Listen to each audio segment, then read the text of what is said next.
rookie. So, Hawk, if you can still hear me, is this year Josh Allen's best chance to win a Super Bowl? Yes, it is his best chance because this is the best version of Josh Allen that we've seen. And then next year will be an even better chance because last year was kind of phase 3, year 1 of phase 3 for Josh Allen. When he first got in the league, unmolded version. Then Diggs comes, he has a little direction. Last year he played mistake-free football.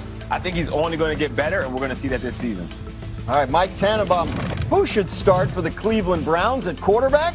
Joe Flacco, we're looking at him right here, Graz. 191 career regular season starts, and their schedule is remarkably different. They start off with Cincinnati, Baltimore, Green Bay, Detroit, and Minnesota. Look, Shedeur Sanders or Dylan Gabriel, their 2 rookie quarterbacks, may be their future.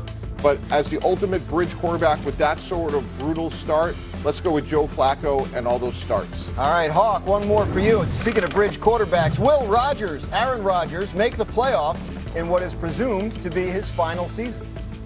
I think he will make the playoffs. I think we're going to see a version of Aaron Rodgers that we haven't seen in the last few years. He's going to be playing loose. He's going to be asked just to play quarterback, not be the head coach, not be the GM, not be the PR director. And I think that version of Aaron Rodgers is going to mesh well with what Pittsburgh has, and they've upgraded a lot of their positions. I think he's going to enjoy it so well that the Steelers fan base is going to embrace him, and that it actually won't be his last year. I think he comes back for one more. Ooh, interesting. What do you think, Mike T? Can Rodgers be elite this year at age 41/42? No, and I think he's the 3rd best quarterback, best case scenario in the division. We just talked about Cleveland uncertainty, but when you look at Joe Burrow, you look at Lamar Jackson, I just think at this point, despite a legendary career, I think Aaron Rodgers' best case scenario is the 3rd best quarterback. Sprinkle on the fact that he just signed. I'm a big believer for first-year quarterbacks being in the offseason program.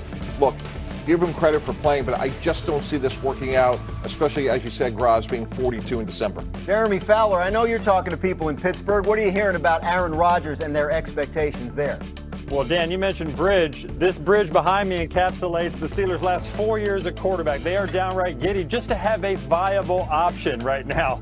The fact that they have somebody who can work the line of scrimmage, who can make the throws. They feel like, despite a little bit of mobility issues, that he still has the goods. Coaches I've talked to around the league believe that Rodgers was actually very good last year, and he'll be even better year 2 coming off the Achilles tear. And meanwhile, the Steelers are going to try to hit the 2026 draft really hard. That's a loaded quarterback class. So Rodgers simply buys them a year. They can get their guy of the future next year. Yeah, and they have other issues, though, on that team. Jeremy, they're talking to T.J. Watt about a contract extension, still not done as we head toward training camp. What are you hearing on that?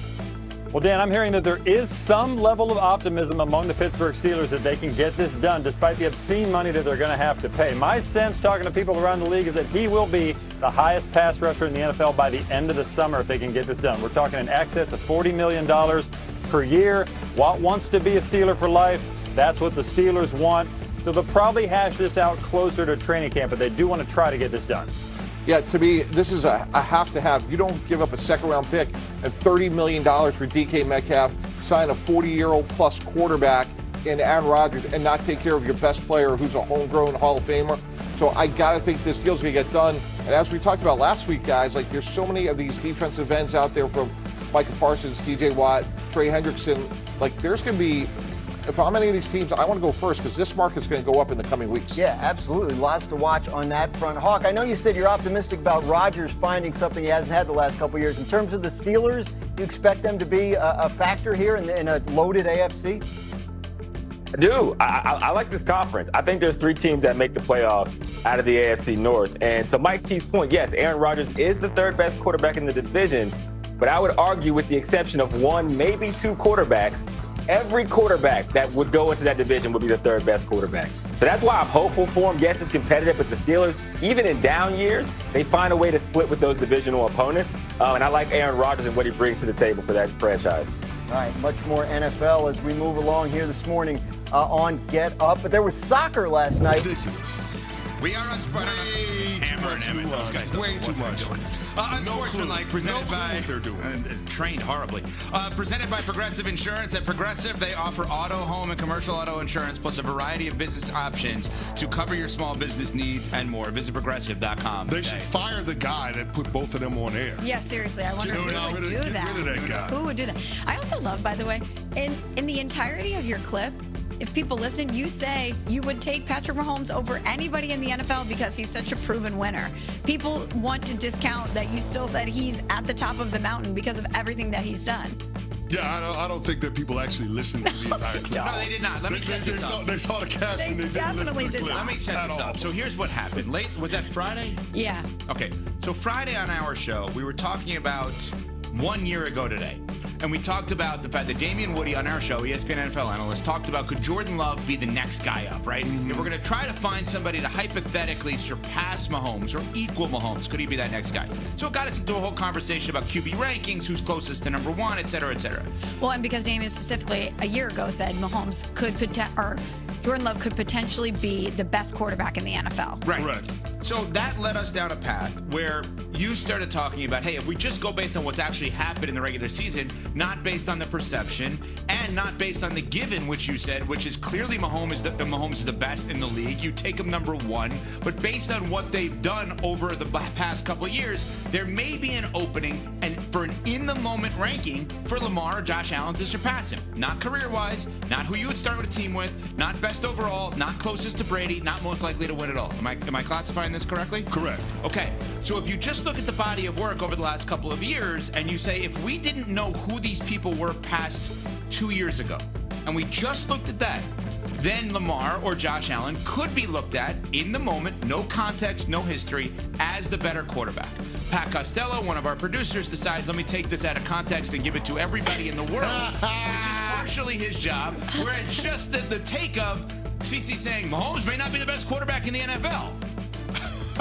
So that's where Hammer and Emmett react. That's not the caption. He says, wow, Canty, can't believe you said that. Yeah. That's what he said. That's what he said. Right. And I don't blame Set the internet ablaze. He really did. Especially the Bengals fans. Oh, my Bengals fans couldn't wait to get on my ass. They just couldn't wait. But here's what's interesting. I don't know why. The Bengals fans be mad at me. And all I tell them at the beginning of every year is don't get your hopes up. Your team probably ain't making the playoffs. So they just lie in wait for the next Canty clip to pounce on. They're just waiting for me to be wrong with that one take so that can make it feel like I'm going to be wrong about whatever I think their team is going to do this year. Interesting. So now what this sets up is a Raven and a Steeler agreeing potentially. I said Nuno started laughing at me because I teased this saying, and one all-time great Steeler agreed with one all-time great Raven. Now what was the laugh at, Nuno? The agreement part, not the great part. I don't think so. I think you didn't like my classification of CC as an all-time great. I don't like the agreement part, to be clear. I'm with Nuno on this one. I don't like the agreement part. Well, okay. I will say all-time great Raven is a huge stretch, but the agreement part, that's the part I don't like. Well, let's hear what Ben Roethlisberger said. Footballing with Ben Roethlisberger, his podcast, he talked about the new Steelers quarterback in relation to a guy that CC has as the 16th best quarterback in the league, Patrick Mahomes. Well, I would take Aaron in his prime over Patrick now. I think Aaron Rodgers at his prime was one of the top few to ever do it. And so is Patrick Mahomes at his prime. Patrick Mahomes is just like entering out of his prime, I think. You think? I mean, if we're talking prime and prime, then I'm gonna really have to think hard on that. Like I am. Okay, he kind of changed the argument a little bit at the end. Before we do the compare and contrast, I want to ask this question. Is Patrick Mahomes still in his prime? Yes. He just went to the Super Bowl for the third time in a row and won 2 of the 3. But did it not? I agree. The way that Roethlisberger was laying it out was saying Mahomes now versus Rodgers in his prime. He'd go with Rodgers in his prime, but prime versus prime, then it's a debate. That's what he changed it to at the end. I didn't know we were out of the Patrick Mahomes prime all of a sudden. But picking Aaron Rodgers in his prime over Patrick Mahomes, to me, It's nasty work. it means you value something different than I thought you would value. If you're Ben Roethlisberger, I would assume you would value winning more than just the way the quarterback looks on the field. I mean, we can talk about the way the quarterback looks on the field, too. Well, yeah, Yeah, Mahomes let's is pretty do good it. at that, too. Arm strength. escapability, playmaking Explosive ability. plays, second reaction. Oh my God. Just the way that different arm angles he can throw the football. Patrick Mahomes can make every single throw on the football field, whether it's a fastball, whether it's touch. I mean, the guy can throw the ball 80 yards in the air. He's unbelievable. Not to say that prime Aaron Rodgers wasn't capable of that and all the Hail Marys and all of that stuff, but Patrick Mahomes, in a real-life game that actually matters, was throwing no-look passes. Yes, he was. When the hell have we ever seen that? Stop yourself, Ben Roethlisberger. Listen, I get it, Big Ben, quarterback extraordinaire, Hall of Famer, all of the things. I get it. I understand all of that. But when we start talking about from sheer skill level, no one can sell me that Aaron Rodgers is a more skilled quarterback than Patrick Mahomes. No one can sell me that Aaron Rodgers is more of a winner than Patrick Mahomes. What does Aaron Rodgers do better in his prime than Patrick Mahomes? Maybe film study? Maybe not turning the ball over as much? Okay, if you want to go to those things. But the only reason why those elements matter is because they ultimately lead to winning, which Patrick Mahomes has proven he does more than Aaron Rodgers. Yeah. So what the hell are we talking about? Yeah, I don't know, because we always talk about Aaron Rodgers and we categorize him as probably the best thrower of the football that we've ever seen. Well, Patrick Mahomes, as you just mentioned, can make literally any throw. The improvisation, the creativity, he's a magician. He threw the ball left-handed in a primetime game because that's what the play necessitated. He was in the grass, rolling to his left. A defender from the Denver Broncos had him hemmed up. He moved the ball to his left hand and threw the ball left-handed. Nuts. Absolutely. He's a right-handed quarterback. He threw the ball left-handed. Like, he does things in a game. And I don't know that we fully appreciate the level of skill that it takes in order to pull off some of the things that he does. We have gotten to the point now where we underrate how special of a talent Patrick Mahomes is. Because we've gotten to the place where all that matters is the Kansas City Chiefs getting to the Super Bowl and winning it. That's the standard that Patrick Mahomes has established.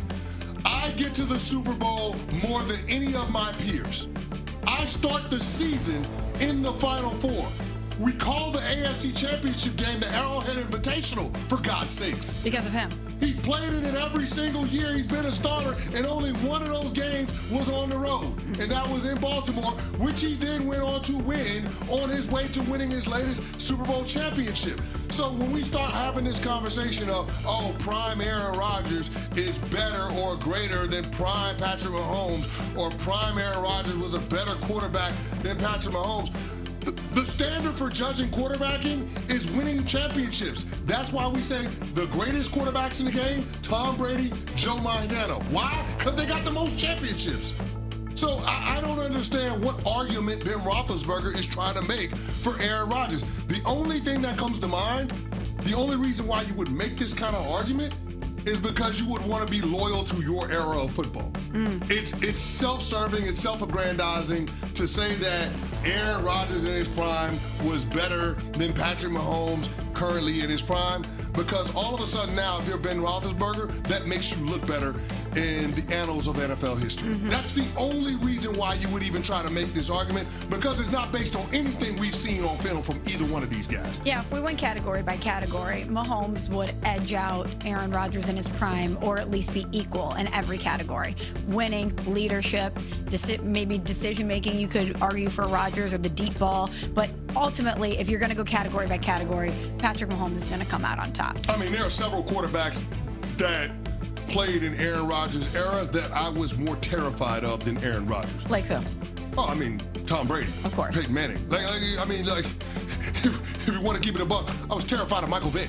If you want to be honest about it, when we start talking about this era of football, I mean, who is scarier than Patrick Mahomes? Nobody. He is inevitable.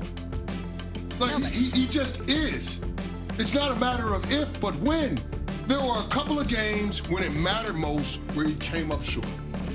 He lost to Tom Brady a couple of times in the